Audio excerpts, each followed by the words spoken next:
اور عورت کے لیے حکم شرعی کیا ہے؟ میرے رب کا ارشاد، کان کھول کر سن لے، سورۃ الاحزاب کی آیت نمبر 33،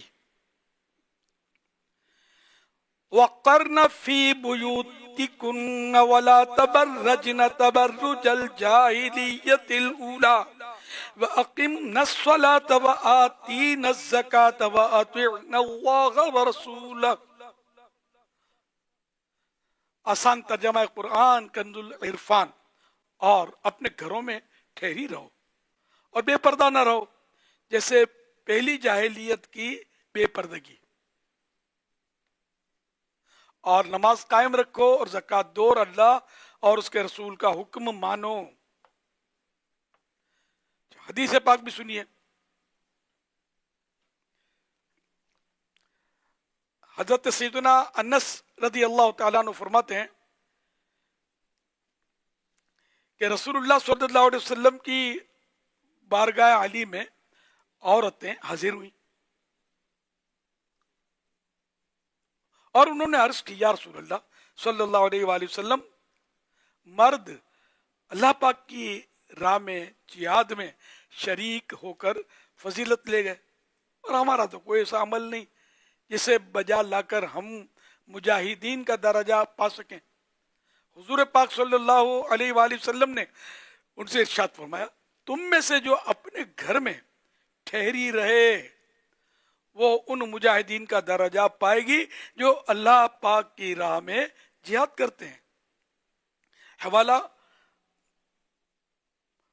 مسند البزار، مسند ابی حمزہ انس بن مالک رضی اللہ تعالیٰ عنہ، جلد 13 پیج نمبر 339، حدیث نمبر 6962۔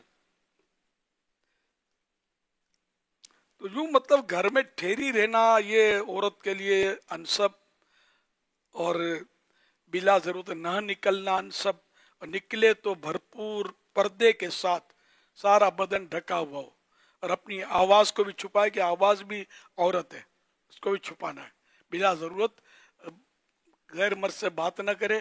اور قرآن کے حکم میں یہ ہے کہ اگر بات کرے عورت تو مرد کے ساتھ، غیر مرد کے ساتھ ایسی لچک نہ ہو، اس کی بات میں ایسی نرمی نہ ہو، لوچدار گفتگو نہ ہو جس سے دل کا روگی للچائے، یعنی جس کا ذہن خراب ہوتا ہے تو وہ مطلب اس کو منہ میں پانی آئے، یا اس کو یہ گندی خواہش جو ہے یہ چٹکیاں لے۔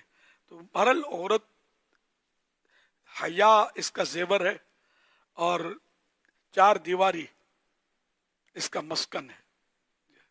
ان نعروں کے پیچھے مت جائیں آپ کہ مرد عورت ساتھ ساتھ، شانہ باشانہ، اور یہ اس طرح کے غلط نعرے ہیں۔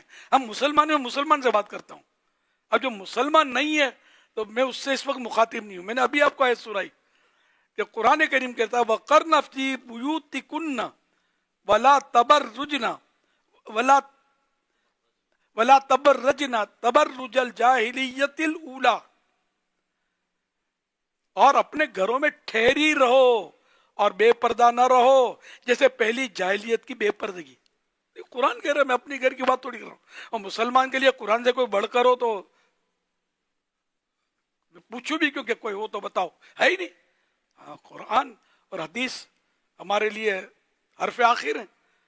تو اس لیے مطلب میں نے قرآن کا حکم بتایا، اس کا رد کرنا ہو تو اپنے ایمان کا رد کرتے رہو، ہم جواب بھی نہیں دیں گے آپ کو۔ تو مسلمان سے بات کر رہے ہیں، مسلمان قرآن کریم کا رد کائے کو کرے گا؟ یہ نفس کی شرارتیں جو گھمائے گھمائے پھرتی ہیں، اور بعض نادان عورتیں یہاں تک کہہ جاتی ہیں دل کا پردہ ہے، دل صاف ہونا چاہیے۔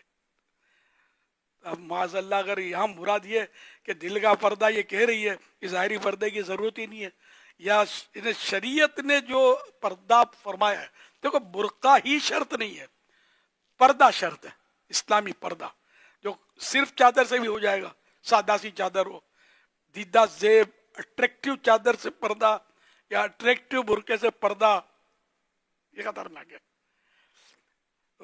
اس پر بھی نظر لوگوں کی جاتی ہے۔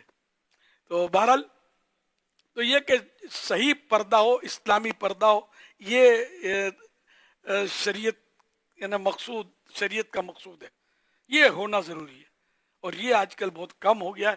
اور پھر یہ باتیں ہو رہی دل کا پردہ. تو اگر واقعی کہ شریعت کا جو مقصود ہے، شریعت جو پردہ ہے جس کا حکم اسلام نے دیا، اس کا انکار یہ کفر ہے. یہ ذہن میں رکھیے گا کہ دل کا پردہ کافی ہے. تو نماز بھی دل میں پڑھ لو. حج کے لیے کیوں اتنے لاکھوں روپے خرچ کرتے ہو؟ بہت مہنگائی ہو گئی. میرا خیال 10-15 روپے آج کل پیکج ایک حاجی کا. اب تو خیر ختم ہو گیا، وہ بھی چلا ہوگا. تو کائے کو اتنا خرچہ کرتا؟ دل میں حج کر لو. ظاہر کوئی بھی نہیں کرتا دل میں حج. نہ کوئی دل میں نماز پڑھتا، مسجد میں جا کر ہی پڑھنی ہے نماز. تو یہ نہیں بولتا خالی پردہ ہی ہے دل میں، تو یہ شیطان بلواتا ہے، اور یہ بات نادان عورتیں بول دیتی ہیں.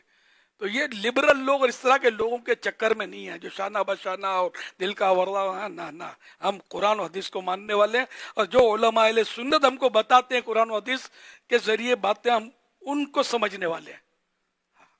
اپنی عقل کے گھوڑے اب دوڑانے والے نہیں. ہم عقل مند ہیں، اسی لیے تو قرآن و حدیث ہماری سمجھ میں آتا ہے. جو عقل مند نہیں ہوتے نا، ان کو قرآن و حدیث سمجھ میں نہیں آتا. یوں سمجھ لو. اللہ کریم ہماری عقل سلیم کو مزید یعنی سلامت رکھے کہ یہ کہیں بھی نہ بیکے.